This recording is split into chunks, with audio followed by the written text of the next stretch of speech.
Hello, my dear students. Welcome to my YouTube channel Anmol Tutors. This video is for class 8 students, Geography Chapter 1 of Geography Chapter 1 Resources. हम इस video में resources को discuss करेंगे. Resources क्या होती हैं, resources को कैसे सेव किया जाए, रिसोर्सेज का कैसे यूज किया जाए. All the things that we discuss in this video with the help of these slides. Pay attention in the slides. Resources, utility or usability or value is what make an object or a substance as resources. Resource वो होती है जब एक object की या कोई चीज की कोई वैल्यू हो जाती है या उसका कोई यूज हो जाता है. जब तक उसका कोई यूज नहीं है उस चीज का, तब तक वो रिसोर्सेज नहीं है. लेकिन जब उसका यूज है, यूज स्टार्ट हो गया, उसकी वैल्यू हो गई, तो वो रिसोर्स बन जाता है. Anything is our environment that satisfy our need. हमारी आवश्यकता को, हमारी जरूरत को जो पूरा कर दे, दिस इज कॉल्ड रिसोर्सेज. आप देख सकते हैं वाटर, जब तक रिसोर्स नहीं होगा, जब तक ह्यूमन उस वाटर को यूज नहीं करेंगे, पानी पिएंगे नहीं या उस पानी को ट्रांसफॉर्म करके उसकी हेल्प से डैम्स या इंफ्रास्ट्रक्चर्स या हाइड्रो इलेक्ट्रिसिटी जनरेट नहीं करेंगे. This is how human transform the environment. Next slides, resources. It is a three divided into three part: natural, human and human as a resource is also divided into three parts. So natural resources is renewable and non renewable. जो renew हो जाए, जो वापस आ जाए, that's renewable resources. और जो वापस use करने के बाद वापस ना आए, that's non renewable resources. But naturally वो होनी चाहिए. नेचुरली मिलने वाली चीज अगर यूज करने के बाद, जैसे पानी कंटिन्यूस प्रोसेस से, वाटर साइकिल से वापस आ जाता है, तो it is a renewable resource, renewable natural resource. लेकिन for example fossil fuels, petrol use करने के बाद दोबारा वापस नहीं आते हैं, इसलिए वो नॉन रिन्यूएबल नेचुरल रिसोर्सेज होते हैं. ह्यूमन रिसोर्सेज, ह्यूमन रिसोर्सेज क्या होते हैं? Human as a resource, human अगर नहीं होंगे तो बिना ह्यूमन के कोई भी रिसोर्सेज को यूज ही नहीं कर पाएंगे. दैट्स व्हाई ह्यूमन भी एक रिसोर्सेज है. Natural resources, you can see in the screen that resources drawn from the nature and used without modification. Natural resources वो होती हैं जिसका हम modification नहीं करते. सनलाइट आ रही है, we use it. वाटर पानी हम पी रहे हैं, सॉइल का हम यूज कर रहे हैं, कोल, पेट्रोलियम, नेचुरल गैसेस हम यूज कर रहे हैं. These are the natural resources. अब हम डिफरेंस समझेंगे that what is renewable resources and what is non renewable resources. So renewable resources that overcome the resources depletion due to consumption के बाद वापस से resources वापस ओवरकम कर सकते हैं, दैट्स रिन्यूएबल रिसोर्सेज. और जो यूज होने के बाद वापस ना आए, दैट्स नॉन रिन्यूएबल रिसोर्सेज. ये अनलिमिटेड होती हैं renewable resources and non renewable resources limited होती हैं. इनका ये एनवायरमेंट फ्रेंडली होती है रिन्यूएबल रिसोर्सेज, और नॉन रिन्यूएबल रिसोर्सेज एनवायरमेंट के लिए हार्मफुल होती हैं. Restriction, convenient to use. Restrictions ये है कि रिन्यूएबल रिसोर्सेज को बहुत सोच समझ के यूज करना चाहिए, सस्टेनेबल डेवलपमेंट से यूज करना चाहिए ताकि वो फ्यूचर जनरेशन के लिए भी बची रहे. These are the restriction in the using things. इसमें भी हमको ध्यान देना चाहिए कोई भी रिसोर्स को किस तरीके से प्रॉपर प्लानिंग से कैसे यूज करना है. फ्रीली अवेलेबल होती है नेचुरल रिसोर्सेज, लेकिन नॉन रिन्यूएबल रिसोर्सेज, पेट्रोल्स हमको फ्रीली अवेलेबल नहीं होते हैं. As you can see, plant renewable resources है, हम रिन्यू कर सकते हैं. सन रिन्यूएबल रिसोर्सेज है, वाटर रिन्यूएबल रिसोर्सेज है. लेकिन मिनरल्स एक बार यूज हो गए तो वो दोबारा, उन्हें मिलियंस ऑफ ईयर लगते हैं वो प्रोसेस होके दोबारा बनने में. सॉइल भी को भी मिलियन ऑफ ईयर रखते हैं पेरेंट्स रॉक से वेदर होकर सॉइल बनने में. So these are the non renewable resources. You can see in the next slide that human made resources. Human made resources क्या होती है? That iron ore was not a resource. Iron ore जब तक एक resource नहीं है, जब तक उसमें से आयरन को एक्सट्रैक्ट नहीं किया जाएगा, जब तक हमें नहीं पता था कि ये आयरन ओर है, इसमें से आयरन निकाला जा सकता है. ओर मतलब वो चीज होती है जिससे वो मेटल निकाला जाता है, तो आयरन ओर से आयरन निकलता है. सो आयरन ओर जब तक एक रिसोर्स नहीं था, जब तक आयरन उससे निकाला नहीं गया था।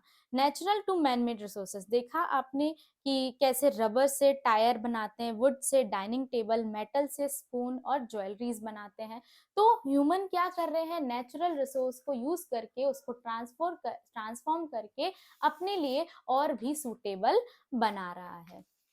सो human resources, people are human resources. अगर ह्यूमंस नहीं होंगे तो रिसोर्सेज ही नहीं, रिसोर्सेज किसी काम के नहीं होंगे।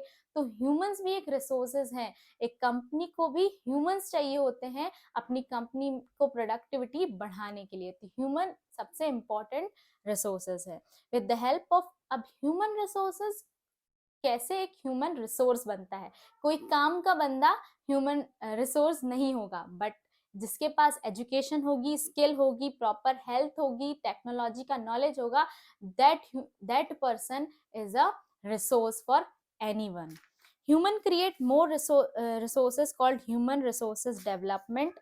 एजुकेशन, इसके लिए एजुकेशन बहुत ज़रूरी है। इसीलिए आपके पेरेंट्स आपको स्कूल में भेजते हैं, पढ़ाई करवाते हैं, क्योंकि आप उनके लिए कैपिटल की तरह हो।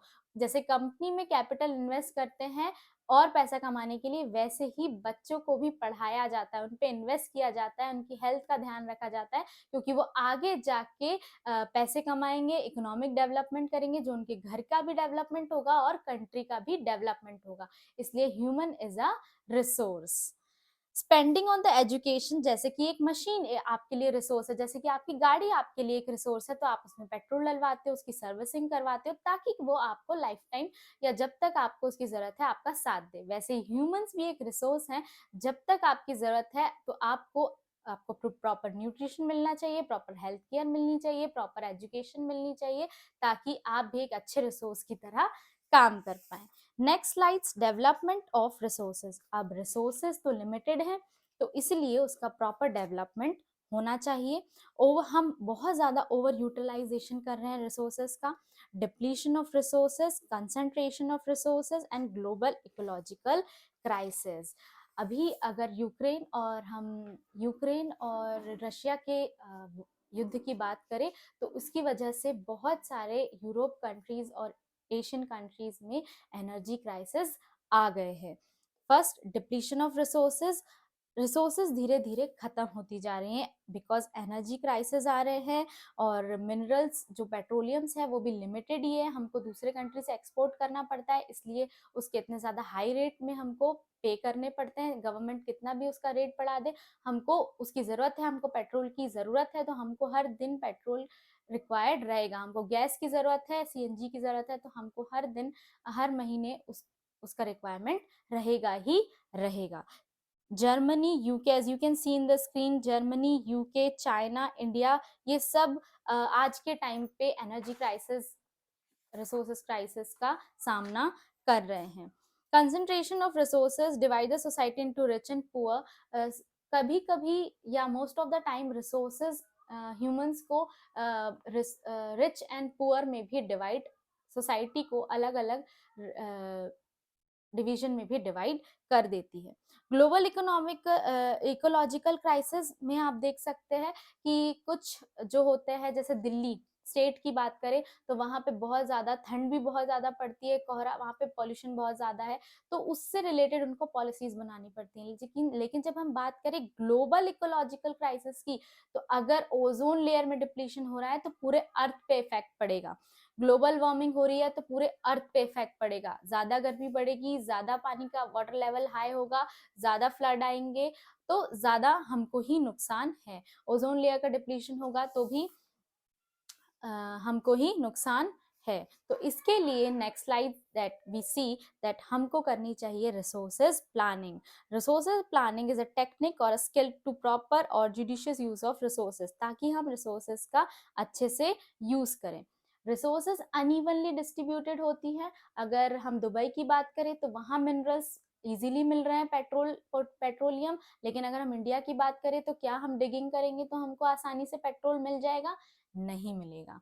तो इसीलिए रिसोर्सेज अनइवनली डिस्ट्रीब्यूटेड होती है, तो जो आपको रिसोर्सेज मिली हैं उनका आपको बहुत अच्छे से यूज करना चाहिए, ओवर यूटिलाइजेशन नहीं करना चाहिए। डेवलपमेंट ऑफ इकोनॉमी अगर हम रिसोर्सेज का अच्छे से यूज़ करें तो हम कंट्री की इकोनॉमी को डेवलप करने में भी हेल्प कर सकते हैं। ये हमारी ड्यूटी है कि हम इसको नेक्स्ट जनरेशन तक सस्टेनेबल डेवलपमेंट की हेल्प तक रिसोर्सेज को बचा कर रखे, ताकि हमारी फ्यूचर जनरेशन रिसोर्सेज को भी यूज़ कर सके। जैसे MP, Chhattisgarh, Jharkhand natural resources के लिए रिच है, लेकिन अरुणाचल प्रदेश में evidence of water but lack of, पानी बहुत है लेकिन इंफ्रास्ट्रक्चर नहीं है। राजस्थान में solar energy, wind energy, solar energy है बट विंड एनर्जी नहीं। सोलार एनर्जी, राजस्थान में सोलार एनर्जी है और विंड एनर्जी है बट पानी की कमी है। तो अलग अलग जगह पर अलग अलग रिसोर्सेस कुछ ज्यादा मात्रा में पाई जाती हैं और कुछ कम मात्रा में पाई जाती है। Role of technology in resources development. अब टेक्नोलॉजी की वजह से रिसोर्सेज का डेवलपमेंट कैसे हुआ? डेवलप्ड कंट्रीज दो भागों में बटी होती हैं। कुछ डेवलप कंट्री होती हैं, जैसे आप देख सकते हैं लाइक यूएसए, और कुछ अंडर डेवलपिंग कंट्री होती हैं जैसे इंडिया, जो अभी डेवलप हो रही है, मेट्रो बन रही है, रोड्स बन रही हैं, इंफ्रास्ट्रक्चर्स बन रहे हैं, मॉल्स बन रहे हैं, ट्रेन्स आ रही हैं, मेट्रो आ रही है, और बहुत सारा डेवलपमेंट हो रहा है। तो अंडर डेवलप कंट्री हम इंडिया को बोल सकते हैं अंडर डेवलपिंग कंट्री, और डेवलप कंट्री हम यूएसए को बोल सकते हैं।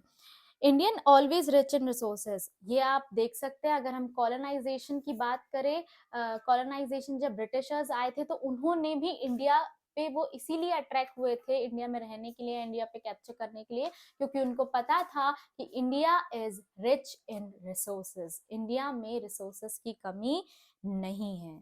सो for to conserve our resources, we have to plan. The sustainable development is the development that meet the need of the present without compromising the ability of future generation. आज की resources को इस तरीके से यूज किया जाए कि future generation को कॉम्प्रोमाइज ना करना पड़े। नो पॉवर्टी, इसके लिए आप देख सकते हैं कि उन्होंने, गवर्नमेंट ने जो स्टार्ट किया है कि गरीबी ना हो, जीरो हंगर, गुड हेल्थ हो, अच्छी एजुकेशन हो, ये सारी चीजें एक रिसोर्स के लिए, एक रिसोर्सेस के लिए, ह्यूमंस के लिए बहुत ज्यादा इंपॉर्टेंट है, as you can see in the screen. कुछ फैक्ट्स आप देख सकते हैं जो मैंने बताए भी थे। Russia invasion of Ukraine will have long lasting effect on energy supply. ऐसे मतलब कुछ कंट्रीज में तो ऐसी चीजें आ गई है कि वो लोग स्ट्रीट लाइट भी यूज नहीं कर रहे हैं, इतने एनर्जी क्राइसिस आ गए हैं। तो ये फैक्ट्स आप कुछ अपने स्क्रीन पे पढ़ सकते हैं। और कुछ इम्पोर्टेंट डेज अगर हम देखें तो इम्पोर्टेंट डेज में हम देखेंगे कि 5 जून को हम वर्ल्ड एनवायरनमेंट डे मनाते हैं, जो हमें हमेशा याद रखना चाहिए। 5 जून जो अभी आने वाला है वर्ल्ड एनवायरनमेंट डे। 22 मार्च जो निकल गया है in 2003, 22 March world water day. World water day हम मनाते हैं, जिसमें इस बार वर्ल्ड वाटर डे की थीम थी accelerating change to solve the water and sanitation crisis. और 21 मार्च को हम मनाते हैं international forestry day. I hope you like the video. आपको ये वीडियो समझ में भी आया होगा। प्लीज इसे शेयर करें अपने फ्रेंड्स के साथ and subscribe to my channel for more informative videos. Thank you so much, student. If you are having any doubt, please comment down.